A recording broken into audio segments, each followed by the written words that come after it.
Latvijas kara muzejs glabā visdažādākās zemesardzes vēstures liecības, formas tērpus, ieročus, karogus, fotogrāfijas un daudz ko citu.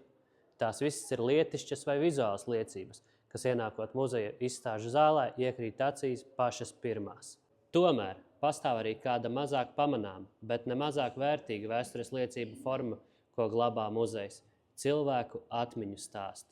Šīs ir atmiņu klades, ko veidojuši studentu kājnieku bataljona zemesargi savu pamata apmācību laikā 2021. gada vasarā. Katrā no tām attiecīgās nodaļas zemesargi pierakstīja savas dienas gaitas, sajūtas un pārdomas. Šodien tās visas glabājas pie mums Latvijas kara muzejā un kalpo par vienu no zemesardzes vēstures liecībām. Ieskatīsimies kādā no tām kopā. Pirmās nodaļas stāstu klade.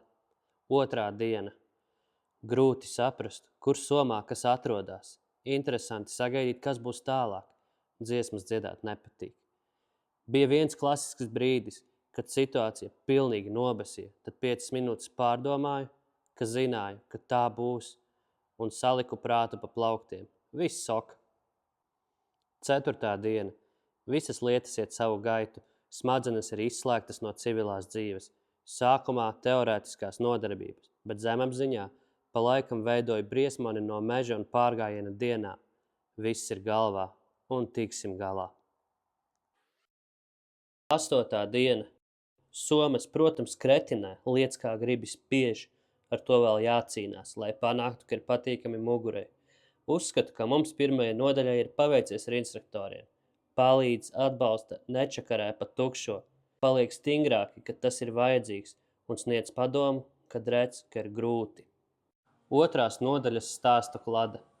3. dienas rīts. Jūtamies brīnišķīgi un apburoši.